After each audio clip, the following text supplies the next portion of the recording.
Assalamualaikum warahmatullahi wabarakatuh. Ya, perkenalkan nama saya Muhammad Syahrani dari MPI 4 semester 5 akan menjelaskan berkaitan dengan manajemen pesantren bertemakan pendekatan manajemen pesantren. Ya, yang pertama manajemen pesantren adalah yang pertama itu manajemen. Manajemen adalah suatu seni dalam mengendalikan dan mengarahkan suatu organisasi yang dalamnya itu ialah pesantren itu sendiri yang melibatkan orang-orang yang berada di dalam pesantren tersebut, baik manusia ataupun non-manusia yang berada di lingkup pesantren tersebut.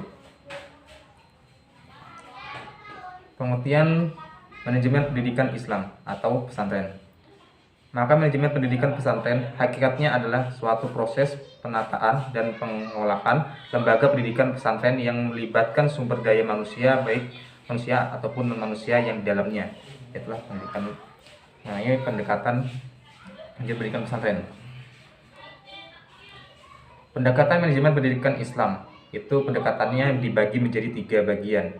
Yang pertama, pendidikan kontekstual. Pendidikan kontekstual ialah pendekatan secara konteks atau secara langsung yang dilakukan oleh tenaga pendidik, yaitu guru, dalam mendekati suatu siswanya untuk mencapai suatu kedekatan untuk dalam hal belajar mengajar di suatu kelas.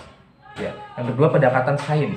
Pendekatan sains ini ialah pendekatan secara sains, yang seperti pendekatan melalui disiplin ilmu, disiplin waktu, dan lain-lainnya berkaitan dengan pendekatan sains tersebut. Yang selanjutnya yaitu pendekatan filosofi. Pendekatan filosofis ini adalah yaitu pendekatan filsafat. Pendekatan filsafat secara ilmu, pendekatan melalui ilmu filsafat didekatkan seperti ilmu sosiologi, pendekatan sosiologi, atau pendekatan psikologi. Pendekatan seperti itulah yang perlu didekatkan, supaya perlu menggunakan pendekatan seperti itu agar lebih mengetahui karakter dari murid-murid tersebut. Ya, seperti itu.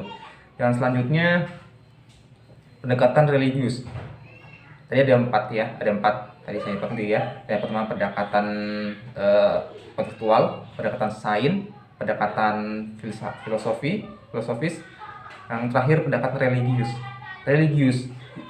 itu pasti sudah jelas, itu pendekatan secara agama. Pendekatan religius yaitu suatu pendekatan untuk menyusun teori-teori pendidikan dengan bersumber dan berlandaskan pada ajaran agama Islam. Ya, contohnya pendekatan seperti mungkin menceramahin atau menasihatin melalui mengambil dari surat untuk menceramahin siswa-siswa tersebut, menggunakan pendekatan religius agar lebih mendekatkan kepada yang Maha Mencipta, yaitu Allah Subhanahu wa Ta'ala. Yaitu itulah 4 pendekatan yang digunakan dalam pendidikan pesantren. Jadi seperti itu. Ya, selanjutnya yang C berkaitan dengan tantangan manajemen pendidikan Islam atau pesantren. Ya. Tantangan dalam manajemen pendidikan Islam itu ada 2 tantangan, yaitu tantangan inovasi kurikulum dan khususnya pembelajaran. Ya, dalam suatu pendidikan pesantren tantangan ini sering terjadi karena dalam kurikulum pendidikan pesantren harus memodifikasi kurikulum tersebut agar lebih cocok dengan sistem di suatu sistem lembaga pesantren tersebut, sehingga dia pure menggunakan semua kurikulum ke-13 tersebut, namun menggunakannya dan memodifikasinya agar lebih cocok dengan pendidikan pesantren yang ada di lembaga tersebut. Yang selanjutnya, yang kedua, tantangan desentralisasi atau otonomi pendidikan. Ya.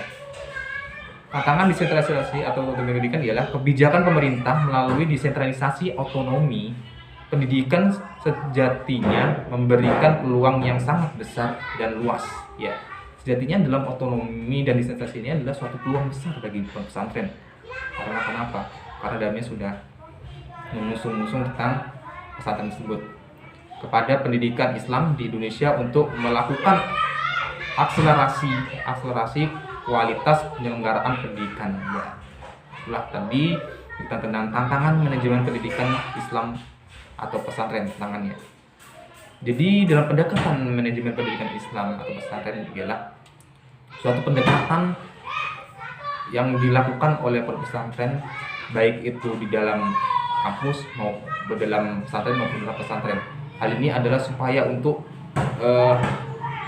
terjalinnya suatu roda kerjasama antara siswa, antara pihak-pihak pesantren, antara orang tua siswa dan lain-lainnya, sehingga melahirkan suatu komunikasi yang lebih baik dan tujuan yang diinginkan. Jadi seperti itu. Ya, baik, itulah tadi presentasi dari saya, penjelasan dari saya. Kurang lebih mohon dimaafkan.